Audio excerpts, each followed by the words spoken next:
Olá, sou a Wanda, tenho 84 anos. E depois de 67 anos que se passaram, vim contar essa história. Antes de continuar, quero pedir para você curtir o vídeo, se inscrever no canal e comentar de onde você está assistindo. Gosto muito de saber, isso me incentiva a contar mais histórias para vocês. Eu nunca pensei que um dia fosse contar isso. Sabe, a gente vive uma vida inteira acreditando que algumas verdades podem ser enterradas junto com a gente. Que certos pecados, certas escolhas, morrem quando a gente morre. Mas agora, sentada nessa cama de hospital, com esse soro pingando devagar no meu braço e o cheiro de remédio impregnado nas paredes, eu sinto que não posso levar isso comigo. Não posso. Meu coração já está cansado demais e minha alma precisa descansar. Em paz. Eu sou uma senhora de idade, já vivi muita coisa. Fui mãe, fui esposa, fui dona de casa, trabalhei duro, lavei muita roupa na beira do rio.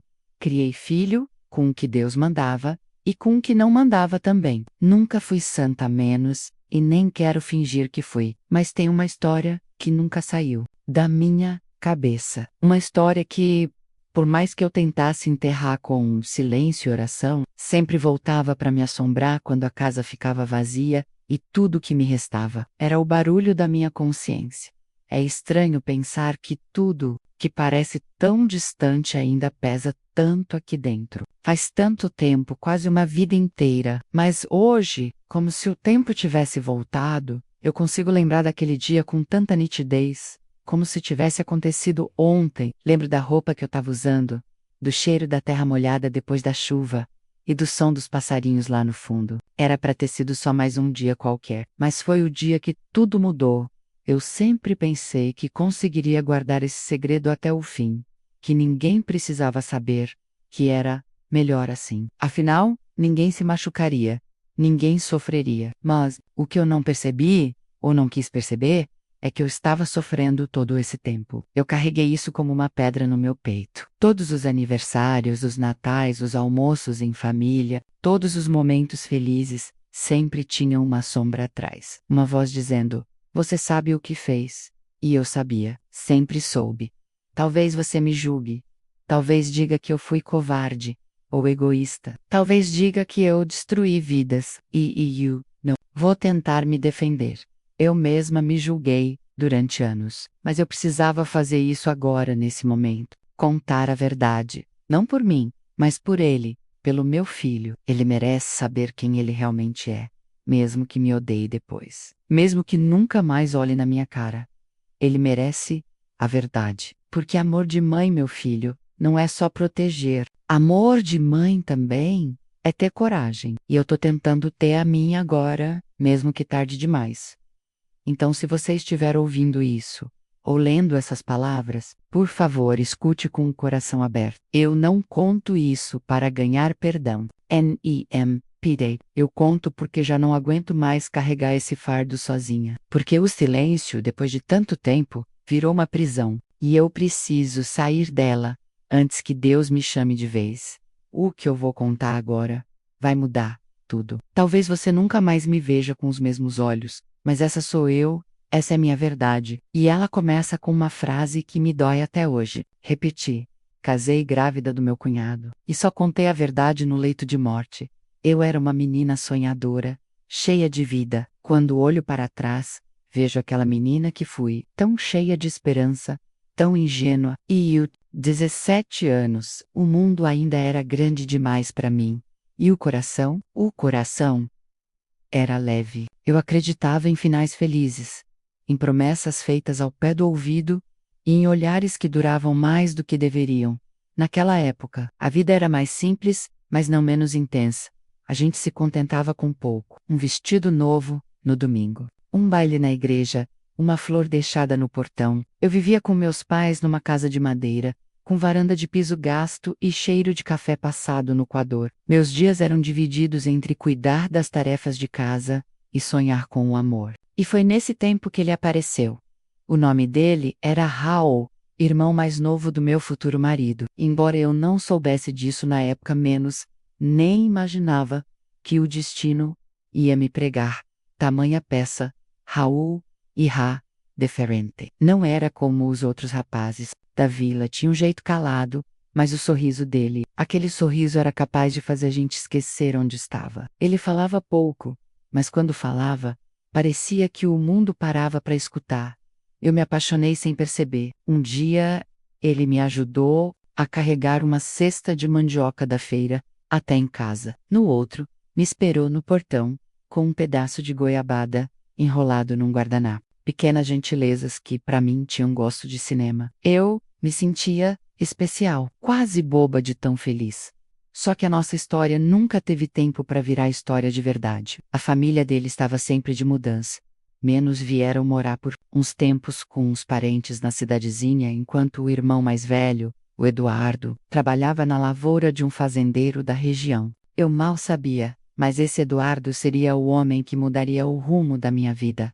Naqueles dias, Raul e eu vivíamos um amor escondido. Um amor que a gente nem chamava de amor porque não podia. Eu nunca me esquecerei das tardes no campo, onde a gente fingia colher flores, mas na verdade trocava segredos e carinhos tímidos. A gente se amava com medo, como se o mundo inteiro pudesse nos ouvir.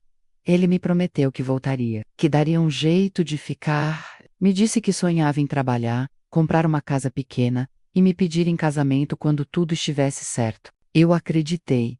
Cada palavra, e talvez tenha sido esse o meu maior erro, ou meu maior castigo, porque o tempo é cruel com quem sonha demais. Quando ele precisou ir embora menos, por causa de um trabalho em outra cidade, eu fiquei esperando cartas que nunca chegaram, promessas que nunca se cumpriram, e foi nessa espera que tudo desandou. Eu descobri que estava grávida, pouco depois da partida dele, sozinha, sem coragem de contar para ninguém. E antes que eu pudesse pensar em como lidar com aquilo, Eduardo apareceu na minha vida. Um homem bom, trabalhador, respeitoso, me enxergava como esposa, sem nem imaginar que eu já pertencia a outro.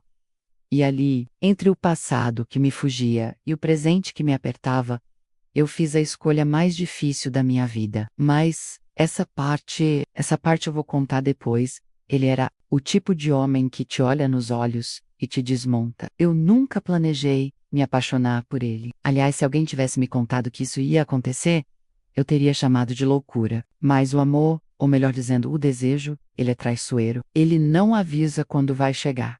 Ele simplesmente entra. E quando a gente percebe, já é tarde demais. Quando o Howie foi embora, deixou um vazio em mim. Era como se alguém tivesse arrancado minha alegria com as mãos. Eu fingia estar bem, sorria para a vizinhança, ajudava minha mãe a bordar as toalhas, mas por dentro, meu coração gritava o nome dele toda noite antes de dormir. Foi nesse tempo de silêncio e saudade que o Eduardo chegou, o irmão mais velho, mais maduro, mais sério, aquele tipo de homem que parece carregar o peso do mundo nas costas, mas que ainda assim tenta ser gentil. Ele começou a aparecer com frequência lá em casa. Ajudava meu pai com a cerca, conversava com minha mãe no portão, elogiava meu bolo, de fubá com um sorriso cansado, mas sincero. No começo, eu resisti. Eu não queria ninguém por perto. Meu coração ainda era do Raul. Só que a vida vai nos dobrando devagar. E quando a barriga começou a crescer, mesmo que só um pouquinho, o medo se instalou dentro de mim como uma praga. Eu sabia o que aquilo significava. Eu estava esperando um filho do Raul. E ele nem sabia. Ninguém sabia. E agora, eu tinha um segredo tão grande que mal conseguia respirar. Foi então que uma noite, depois de um jantar em casa com toda a família, reunida, o Eduardo se ofereceu para me acompanhar até o poço. Lembro como se fosse hoje, o céu limpo, a lua cheia, e aquele silêncio de interior que parece abençoar e amaldiçoar ao mesmo tempo no meio do caminho. Ele parou de repente, me olhou de um jeito que nem um homem tinha olhado antes. Now era como o Raul. O olhar do Raul era paixão, o do Eduardo era necessidade, solidão, dor antiga, misturada com desejo contido.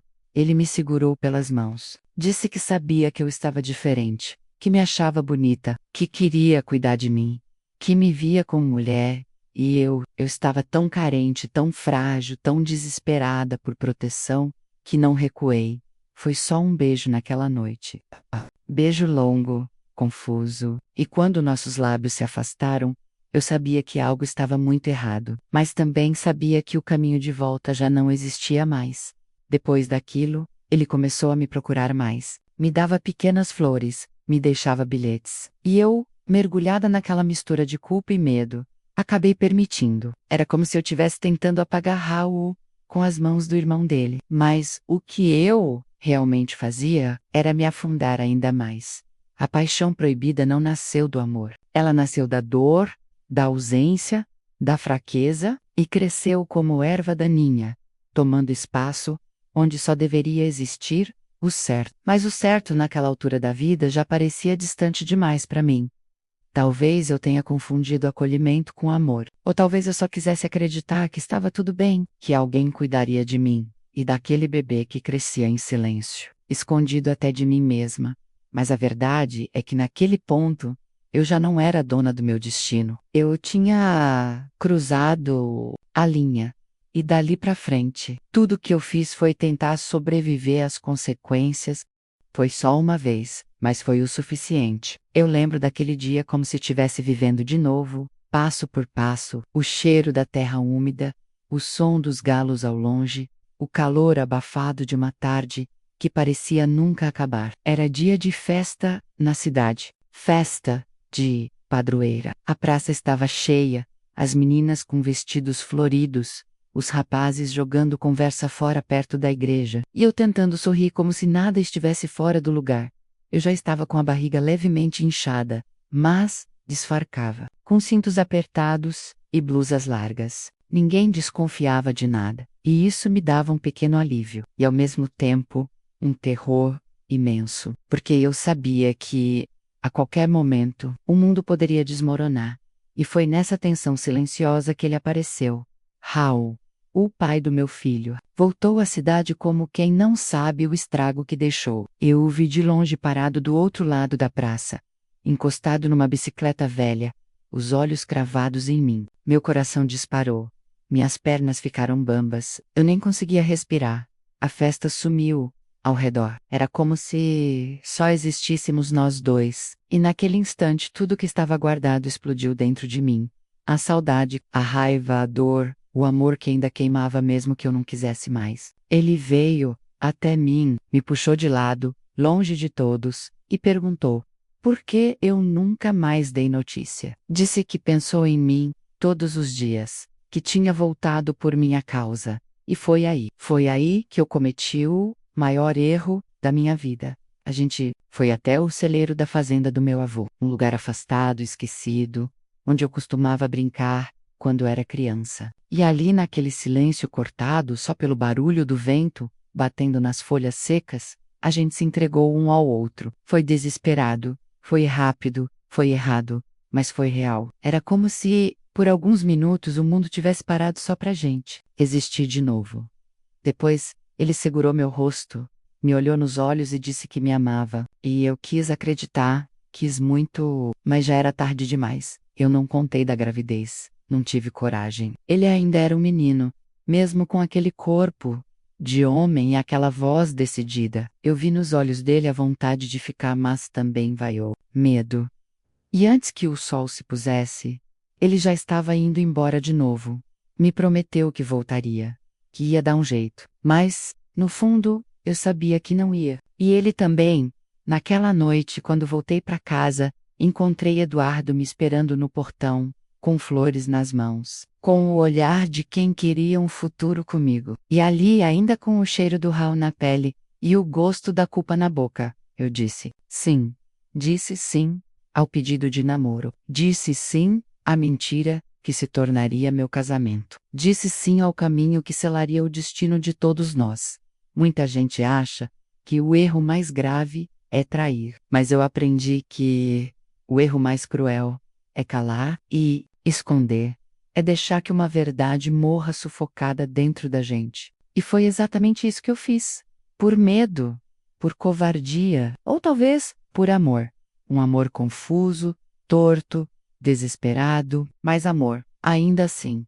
E foi ali, naquele celeiro, naquele dia, que tudo mudou, quando vi o atraso, senti meu mundo desabar. Gente sempre acha que essas coisas só acontecem com os outros, que gravidez fora de hora é coisa de novela, de vizinha fofoqueira, de moça descuidada. Nunca da gente. Mas eu estava ali, com os olhos grudados no calendário da cozinha, contando os dias, tentando me enganar, e não conseguia mais.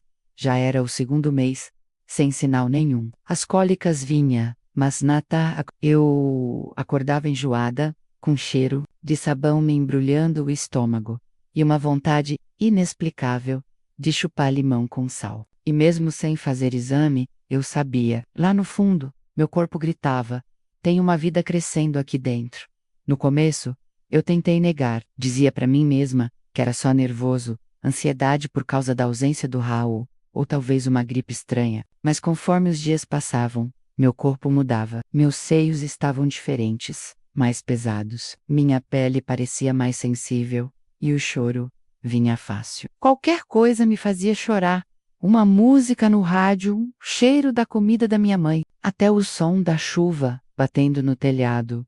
Eu não sabia o que fazer. Era uma menina, sem estudo, sem dinheiro, com a família tradicional e religiosa. Eu não podia simplesmente chegar e dizer: mãe, estou grávida, e é do Raul, que agora nem mora mais aqui. Aquilo seria o fim. Eu seria deserdada, expulsa, humilhada na frente da cidade inteira. A única pessoa que poderia me acolher, o próprio pai da criança, menos havia desaparecido de novo. E eu, burra que era, não tinha nem endereço certo, nem meio de mandar carta. Só o nome de uma fazenda onde ele talvez estivesse trabalhando. Mas como uma moça sozinha iria atrás, não podia. Não devia. E eu congelei. Comecei a esconder a barriga com tudo o que podia. Colocava avental por cima de vestido, amarrava a faixa, andava curvada. Passei a evitar espelhos, encontros de família. Até o terço das noites de sexta eu parei de ir. Cada reza parecia me acusar. Cada olhar, mesmo sem saber, parecia saber. Foi nesse tempo que o Eduardo começou a se aproximar mais. Ele parecia querer me tirar do buraco em que eu mesma tinha me colocado. Me escrevia billheads. Levava doce de leite enrolado em paninho. Me chamava de minha flor. E, o pior, ele era bom. Homem-bom. E isso me rasgava por dentro. Num final de tarde, quando o sol já descia atrás do morro, ele apareceu com um buquê de margaridas menos minhas flores preferidas, e um pedido que eu fosse morar com ele. Disse que queria casar comigo. Me dar uma vida digna, casa própria, filhos, no tempo certo, e naquele instante, com a mão tremendo sobre o meu ventre, eu disse sim. Um sim falso, apressado, desesperado. Mas era o único jeito. Eu precisava proteger aquela criança, e esconder a verdade menos até de mim mesma, porque se eu aceitasse tudo o que estava acontecendo, eu desmoronava. Lembro que naquela noite, deitada na rede, com a mão sobre a barriga e o rosto molhado de choro, eu sussurrei: perdão, meu filho. Mamãe vai dar um jeito. E foi IQ. Tudo começou a se construir sobre um alicerce frágil, um casamento planejado às pressas, uma mentira silenciosa, uma gravidez disfarçada, e o medo constante de que alguém, algum dia, descobrisse tudo. Mas eu nunca imaginei que esse segredo fosse durar a vida inteira, e que só no meu último suspiro eu teria coragem de contar. Eu entrei naquela igreja com o vestido branco e a alma suja de culpa. Todo mundo dizia que era um bom partido, que eu estava fazendo a escolha certa. Eduardo era trabalhador, honesto, querido na cidade. Era o tipo de homem que qualquer pai queria como genro. E ali estava eu, com o mundo todo aplaudindo o que acreditavam ser um conto de fadas. Mas, eu sabia a verdade que me comia por dentro. Casei grávida de outro homem. Do irmã dele nunca tive coragem de contar.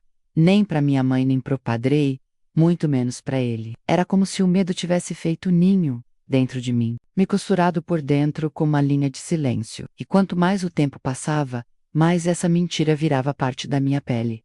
O casamento foi simples, na igrejinha da Praça Central, cheia de flores do campo e olhares curiosos. Eu andei até o altar, sentindo que cada passo ecoava como uma sentença. Eduardo me esperava lá na frente com aquele sorriso puro, e eu queria gritar, queria dizer: não é justo, você não sabe de tudo, mas eu calei, pela criança, pela paz da minha família, pelo que restava de mim. Naquela noite depois da festa, fui para a casa dele, minha nova casa, um lugar pequeno, mas acolhedor, que ele tinha preparado com todo carinho, cama arrumada, lençóis limpos, janta no fogão, tudo cheirava a começo, mas dentro de mim era só fim. Eu fingia estar feliz. Aprendi a sorrir com os olhos marejados, a agradecer os gestos de amor de um homem que não merecia carregar o peso da minha mentira. Eduardo me olhava com paixão verdadeira, como se eu fosse tudo o que ele sempre sonhou. E isso me doía mais do que qualquer castigo. Nos primeiros meses, disfarquei a barriga com faixas apertadas. Disse que estava engordando por causa dos doces da vizinha. Quando não dava mais para esconder, inventei que a gravidez tinha vindo de surpresa, logo após o casamento. E ele acreditou. Acreditou em tudo. E chorou de alegria ao saber que seria pai. Ver aquele homem, menos que não era o pai, menos montar o berço, pintar as paredes do quarto do bebê, fazer planos para o nome, aquilo me dilacerava. Cada prego que ele batia na parede era como um espinho entrando no meu peito. Ele estava criando uma vida que não era dele, sem saber, amando um filho que nunca teria o seu sangue. E eu deixava. Tinha noites em que eu acordava sufocada, ia até o quintal, olhava para a lua e pedia perdão a Deus, ao Raul, ao Eduardo, ao bebê que crescia em mim. Porque eu sabia que tudo aquilo era um castelo feito de areia, bonito por fora, podre por dentro, e que cedo ou tarde a maré ia chegar, mas o Saguaia, um dia de cada vez. Uma mentira de cada vez. Me convenci de que o tempo apagaria a culpa, que o amor de Eduardo bastaria, que o bebê não precisaria saber de nada.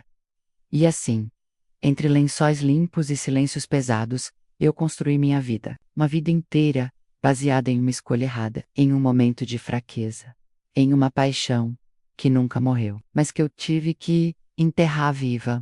Quando ele nasceu e olhou para mim, foi como se dissesse: eu sei, o dia em que meu filho nasceu foi o mais lindo e o mais doloroso da minha vida, um misto de bênção e condenação. Eu já tinha sonhado com aquele momento tantas vezes, mas nos sonhos, tudo era leve, limpo, cheio de esperança. Na realidade, era bem diferente. Era como carregar uma cruz desde o primeiro choro. Meu parto foi difícil. Foram horas entre contrações, suores frios, dores lancinantes e um medo que apertava mais do que qualquer dor física. Não só medo de perder o bebê menos, mas medo de não conseguir amá-lo do jeito certo. Medo de olhar para aquele rostinho e ver o Raul ali estampado gritando a verdade que ninguém sabia. Eduardo estava lá o tempo todo, segurou minha mão com força, enxugou meu suor, murmurava que tudo ia dar certo, que eu era forte, e eu queria ser forte, mas estava me desfazendo por dentro. Quando finalmente o médico disse: nasce! E aquele choro forte ecoou pelo quarto. Meu coração parou por um segundo. Meu filho estava ali, vivo, saudável, perfeito. Tão pequeno e ao mesmo tempo tão grande, grande porque carregava dentro dele um segredo maior do que qualquer coisa. A primeira vez que o peguei nos braços, chorei feito criança. O mundo pareceu se calar. Eu olhei nos olhos dele, olhos escuros, iguais aos do Raul, e senti uma mistura que nem sei explicar. Era amor, sim, mas era também vergonha, culpa, um arrependimento que não podia mais consertar nada. E no fundo daqueles olhos de recém-nascido, era como se ele dissesse sem palavras: eu sei quem sou, e sei que você mentiu. Eduardo entrou no quarto logo depois. E quando pegou o bebê no colo, os olhos dele se encheram de lágrimas. Nosso menino, ele disse nosso filho, e aquilo cortou como faca, porque ele dizia com o coração, e eu ouvia com a consciência. A família toda veio visitar. Beijos, flores, presentes, sorrisos, todos dizendo que o menino era a cara do pai. E eu fingindo rir, fingindo concordar, fingindo viver mais por dentro. Cada comentário era um lembrete de que a verdade estava ali, deitada entre cobertores azuis. Os dias seguintes foram um turbilhão. A adaptação, as noites sem dormir, o peito machucado com a amamentação, mas nada doía mais do que carregar a mentira todos os dias. Eu olhava para aquele bebê e amava com todas as minhas forças. E justamente por isso, me odiava. Ele merecia mais. Merecia nascer da verdade, não de um engano, de uma ausência do impulso. Eduardo, por outro lado, se transformou. Ficava acordado comigo nas madrugadas, aprendia a trocar fraldas, falava com um bebê como se fosse um velho amigo. Era lindo e, ao mesmo tempo, insuportável, porque a cada gesto dele, eu sentia que traía sua bondade, que manchava o amor puro, com o peso da minha omissão. E assim, os meses foram passando. Vi meu filho dar os primeiros sorrisos, os primeiros passos, e com cada marco, vinha uma pontada. Como se a vida, mesmo em sua beleza, estivesse me cobrando a dívida, e o segui sendo. Mãe, boa mãe, eu acredito. Dei carinho, proteção, contei histórias, embalei noites e dias, mas sempre com aquela sombra atrás de mim, a sombra da verdade que eu enterrei, que eu tentei esquecer, mas que crescia junto com ele. E que um dia, eu sabia, ia bater a porta, porque a verdade sempre volta. E um filho, cedo ou tarde, olha pra gente de um jeito que pergunta tudo menos, mesmo sem dizer nada. Eles riam juntos. E eu chorava por dentro. O mais irônico da vida é que ela adora brincar com a gente. E eu, que achei que podia esconder a verdade para sempre, comecei a ver, dia após dia, pequenos sinais que o destino deixava espalhados, como recados silenciosos. E tudo isso começou a aparecer através da convivência entre os dois irmãos, Eduardo e Raul. Raul, o pai biológico do meu filho, voltou para a cidade alguns anos depois do nascimento. Disse que queria rever a mãe doente, que pretendia se estabelecer por ali mesmo, começar uma nova vida. Eduardo ficou feliz, claro, sempre teve um carinho genuíno pelo irmão, e eu quase desmaiei quando soube da notícia. Tentei disfarçar o nervosismo, fingi que era só surpresa, mas por dentro, minhas entranhas queimavam. Aquilo era tudo o que eu mais temia, porque eu sabia que, na presença dos dois, as semelhanças iam gritar. No início, evitei ao máximo que Raul tivesse contato com o menino. Inventava compromissos à doxa-do-menteira, trancava a porta da frente. Mas não teve jeito. Um dia, ele apareceu com um pacote de brinquedos e um sorriso meio sem graça, pedindo para ver o sobrinho. Eduardo correu até ele, o abraçou, como nos velhos tempos, e me chamou para dentro. Vem cá, Maria, o Raul quer ver? O pequeno. E eu fui, com as pernas tremendo, o coração disparado, e a mentira apertando o nó na garganta. Quando Raul viu o menino pela primeira vez, ele congelou. Ficou olhando com uma expressão que misturava surpresa, emoção e uma pontinha de reconhecimento. Mas ele é igual a mim quando era pequeno, disse, rindo. Eduardo achou graça. Puxou o tio então. Vai dar trabalho, hein? Mas eu mal conseguia respirar.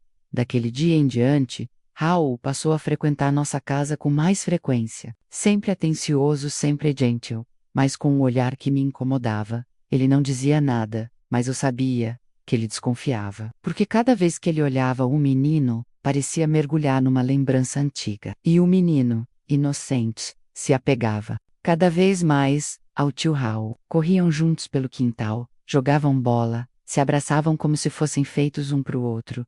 E Eduardo, coitado, ficava feliz com a união dos dois. Dizia que era bonito ver a família assim, unida, em harmonia. E eu, mais uma vez, sorria por fora e sangrava por dentro.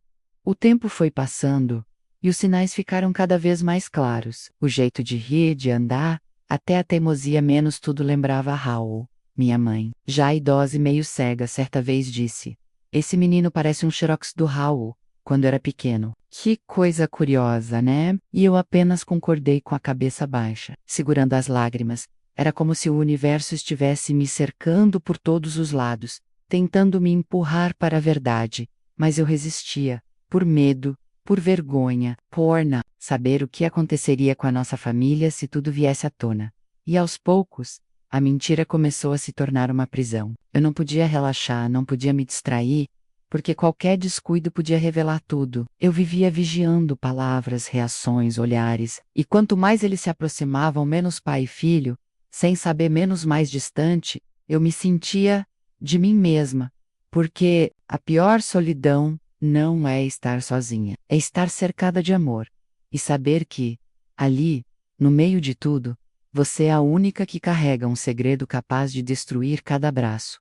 O tempo passou, mas dentro de mim, tudo continuava do mesmo jeito. Os anos foram passando como folhas ao vento. Vi meu filho crescer, mudar de voz, fazer perguntas difíceis, se tornar homem. Vi Eduardo envelhecer ao meu lado, sem nunca desconfiar de nada. E vi Raul, cada vez mais próximo, como uma sombra silenciosa do passado que eu nunca consegui enterrar de verdade.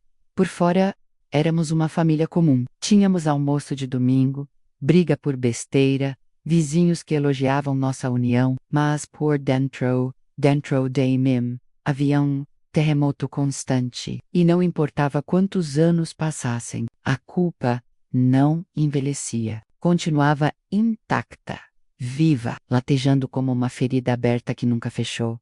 A cada aniversário do meu filho, eu chorava escondida no banheiro. A cada "eu te amo, mãe" que ele me dizia, eu me sentia menos digna, porque, embora eu o amasse mais que tudo na vida, embora eu tivesse sido mãe presente, dedicada, cuidadosa, eu sabia que tinha negado a ele o direito mais básico, o da verdade. E não era só a culpa com ele, era com Eduardo também, o homem que dividiu a vida inteira comigo sem nunca perceber que o filho que criou com tanto orgulho não era seu. Eu me perguntava às vezes se ele já havia suspeitado em silêncio, se alguma vez olhou nos olhos do menino e viu o irmão. Mas se viu, nunca disse.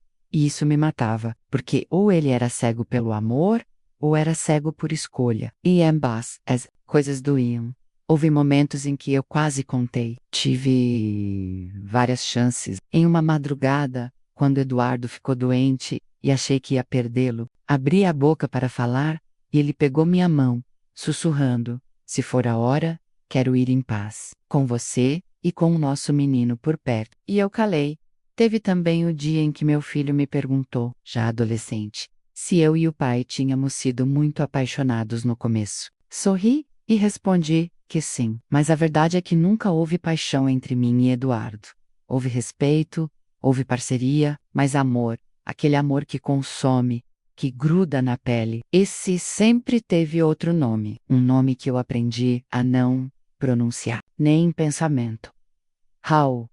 A vida, mesmo em silêncio, seguia me punindo. Eu via nos olhos do meu filho uma inquietação que parecia não passar. Ele era bom, estudioso, mas havia nele um tipo de melancolia que eu reconhecia, porque era a mesma que eu carregava. E às vezes eu achava que ele também sentia que faltava uma peça no quebra-cabeça da vida dele. E a cada Natal, a cada festa, a cada brinde familiar, eu sorria ao mais fraco, porque sorrir por fora e morrer por dentro já era minha rotina há décadas, e a verdade, essa envelhecia comigo, mas não ficava mais fraca. Pelo contrário, com o tempo, ela ganhava, passou, porque não era só uma mentira a menos, era uma omissão de uma vida inteira. E isso não se apaga. Eu envelheci tentando fazer o certo, tentando compensar, mas no fundo, sabia que só havia uma maneira de limpar meu coração contando tudo. E o tempo, esse velho senhor impiedoso, começou a sussurrar no meu ouvido que a hora estava chegando, porque o corpo falha, a memória enfraquece, mas a alma, essa nunca esquece o que devia ter dito. O corpo me avisava que o fim estava perto, mas o coração ainda pedia perdão. Eu sempre fui forte. Duras quedas, perdas, dores. Enfrentei tudo com a cabeça erguida, mas a velhice cobra caro, não só no corpo, mas na alma. E, um dia, ele chegou, o diagnóstico. Um nome feio, difícil de entender, mas que eu traduzi rapidamente em pensamento. Tempo curto. A médica foi delicada. Disse que eu precisava começar a me preparar. Que haveria um tratamento, sim, mas sem garantias. E eu apenas sorri e agradeci. Por dentro, uma parte de mim já sabia. O corpo vinha me avisando, o cansaço sem motivo, as dores que não passavam, os esquecimentos repentinos. Era como se a vida estivesse me puxando pelo braço e dizendo: você já ficou tempo demais escondida dessa verdade. Voltei para casa em silêncio naquele dia. Sentei na minha velha poltrona da sala e olhei ao redor. Tudo estava igual menos, mas eu, não. Porque agora, além da culpa, havia um relógio invisível me dizendo que o tempo estava acabando e eu ainda não tinha feito o que mais precisava: confessar. Comecei a escrever cartas, rasguei todas, tentei gravar minha voz em um gravador antigo do meu neto, apaguei tudo, tentei contar cara a cara, mas faltava coragem, porque como dizer ao homem que passou a vida inteira me amando que eu menti desde o começo? Como olhar nos olhos do meu filho e dizer que o sangue dele não é o mesmo do pai que o criou com tanto amor? Eu chorava muito. À noite, sozinha, pedia perdão a Deus, aos 2 homens que marcaram minha vida e ao próprio tempo por ter me deixado covarde por tanto tempo. Chegava a pensar: será que o melhor é partir com esse segredo? Poupar todos da dor? Mas aí me lembrava dos olhos do meu filho, da forma como ele olhava para o tio Raul, sem entender a estranha conexão. Entre eles, lembrava dos silêncios de Eduardo, das perguntas que ele nunca fez, dos olhares que talvez tenham notado mais do que eu queria acreditar. E percebia: eles mereciam a verdade. Todos mereciam. A doença me enfraqueceu rápido. Em poucos meses, eu já não conseguia subir escadas, ficava deitada a maior parte do dia. Meu neto vinha me visitar com frequência, e eu tentava sorrir, mesmo quando o corpo doía como se estivesse sendo puxado de dentro para fora. Mas não era a dor física que mais me machucava. Era outra, aquela que eu carregava havia décadas, como se fosse minha segunda pele. Eduardo seguia ao meu lado cuidadoso, silencioso, amoroso. Me dava sopa na boca, cobria meus pés à noite e me chamava de meu amor, com a mesma doçura de sempre. E cada gesto dele era como um prego no caixão da minha culpa. Eu sabia: se eu não falasse, morreria com a alma apodrecida. E mais do que isso, deixaria esse peso para os outros. Porque a verdade, por mais dura que seja, liberta. E a mentira, por mais que proteja por um tempo, aprisiona para sempre. Então, em uma madrugada fria, olhei para o teto do quarto e disse em voz baixa: tá na hora, Maria. Chega de silêncio. Sabia que só havia um lugar onde aquela verdade poderia finalmente respirar, no meu leito de morte. E foi ali que comecei a planejar como contar. Porque não era mais uma questão de coragem, era de dignidade, de deixar essa vida com o peito limpo, ou ao menos um pouco menos sujo. Minha voz era fraca, mas minhas palavras carregavam o peso de uma vida inteira. Daesh, e não veio com trovões ou avisos dramáticos, veio silencioso como tudo que me acompanhou durante essa jornada. Eu já não me levantava mais da cama. O corpo era só pele e ossos, e o cansaço. O cansaço era de alma. Eu sentia que já tinha vivido o bastante, mas não da maneira certa. A vida me escapava entre os dedos, e a verdade batia forte dentro do peito, pedindo para sair.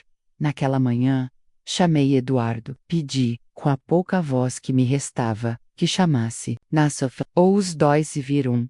Sentaram-se ao meu lado, cada um segurando uma das minhas mãos. Eles sabiam que eu estava partindo. Os olhos deles diziam tudo, mas não sabiam o que eu ainda precisava dizer. Respirei fundo, o ar por esta peça. Meu coração disparava, como se fosse explodir. Tentei sorrir, mas os olhos marejados me entregaram. Então comecei: Eduardo, meu companheiro, meu amigo fiel, antes de ir eu preciso te pedir perdão. Ele franziu o senho, apertou minha mão. Perdão pelo quê, meu amor? Engoli em seco. Olhei para o nosso filho, o filho que ele criou. O homem que se formou entre os 2, e deixei as palavras saírem. Ele não é seu filho de sangue, Eduardo, ele é filho do Raul. O silêncio que se fez naquele quarto foi pior que qualquer grito. Os dois me olharam, sem entender. Então, continuei, entre soluços e a respiração falha. Foi um erro, um momento. Raul e eu, antes do casamento, nunca contei. Tive medo, covardia. Você criou esse menino com tanto amor. Eu achava que esconder era o certo. Mas nunca foi. Vi o rosto de Eduardo se esvaziar. Seus olhos perderam o brilho num instante. Ele soltou minha mão, ficou de pé, mas não gritou. Naomish apenas virou o rosto, engolindo uma dor que eu nunca quis causar menos, mas causei mesmo assim. Meu filho, ele não disse nada. Ficou ali, parado, olhando para mim como se eu tivesse contado que o mundo era uma mentira. E, de certa forma, era mesmo. Ele passou a vida acreditando ser filho de um homem, quando seu sangue dizia outra coisa. A decepção estampada no rosto dele me partiu mais que a própria doença. Tentei alcancolou com a mão trêmula. Me perdoa, Milfel. Me perdoa por não ter dito antes, por ter negado a você a sua história. Ele chorou, chorou como criança, me abraçou, mesmo tremendo, e disse, com a voz embargada: Você é minha mãe. E isso, ninguém muda. Foi aí que eu desabei. Eduardo saiu do quarto, sem dizer nada. Ouvi a porta se fechar com cuidado, sem raiva, mas o silêncio dele gritou por horas dentro de mim. Eu não sabia se ele voltaria se me perdoaria, mas naquele momento, eu tinha feito o que devia. Falei, finalmente. Tirei o peso do peito e entreguei, ainda que tarde demais, a verdade a quem ela sempre pertenceu. A mentira durou décadas, mas bastaram alguns minutos para que a verdade me libertasse, mesmo que isso custasse tudo. Depois da tempestade, o que sobrou foi silêncio, mas pela primeira vez, era um silêncio de verdade, não de mentira. Depois que contei tudo, o tempo pareceu parar. O quarto ficou mais vazio, apesar de ainda ter gente dentro dele. Eduardo não voltou naquele dia. Meu filho permaneceu ali comigo por algumas horas, sentado ao lado da cama, sem dizer quase nada. Apenas segurava minha mão, vez ou outra me olhando, como se estivesse tentando entender quem era aquela mulher diante dele. Não a mãe que ele conhecia, mas a mulher real com falhas, segredos e culpas antigas. Eu respeitei o silêncio dele. Sabia que cada segundo de silêncio valia mais do que qualquer palavra apressada, porque às vezes, o silêncio é o único jeito de digerir uma verdade muito pesada. Na manhã seguinte, quando abri os olhos, ele ainda estava lá, dormindo sentado, com a cabeça encostada no colchão, e ali naquele gesto simples, encontrei uma ponta de esperança apesar de tudo. Ele não foi embora. Horas depois, Eduardo voltou. Antro calado, com os olhos fundos e vermelhos, parou ao lado da cama e ficou me olhando por um bom tempo. Senti um aperto no peito, porque não sabia o que viria dali. Mas ele apenas disse, com a voz rouca: Você me tirou o chão, Maria, mas não me tirou o amor que eu senti por vocês. Não vou fingir que estou bem, mas não vou deixar você ir sem saber que, apesar de tudo, eu te perdoo. Eu chorei, e chorei como uma criança. Naquele momento, a dor que me corroía há décadas deu lugar a uma coisa nova: alívio. A verdade tinha machucado, sim, muito, mas também abriu espaço para algo que a mentira jamais permitiria: a cura. Nos dias seguintes, nos despedimos devagar, conversamos, rimos até. Em alguns momentos, meu filho passou a visitar Raul com mais frequência, e eu percebia nos olhos dele um tipo de curiosidade, misturada com compaixão. Talvez ele ainda não soubesse como lidar com tudo, mas estava tentando. E isso bastava. Com Eduardo, as coisas não voltaram a ser como antes, mas havia respeito, havia história, e havia um amor que, mesmo ferido, escolheu não se transformar em ódio. Ele continuou cuidando de mim até o fim, em silêncio, às vezes, mas um silêncio honesto, que dizia: Não te entendo completamente, mas ainda te vejo. No último dia, pedi para ficar sozinha por um tempo. Olhei para o teto do quarto, o mesmo onde vivi tantos anos presa dentro de mim mesma, e sorri. Pela primeira vez, meu corpo fraco e doente parecia leve, porque a verdade, mesmo quando chega tarde, é sempre melhor do que a mentira que se arrasta para sempre. Fechei os olhos com a alma limpa e fui embora em paz.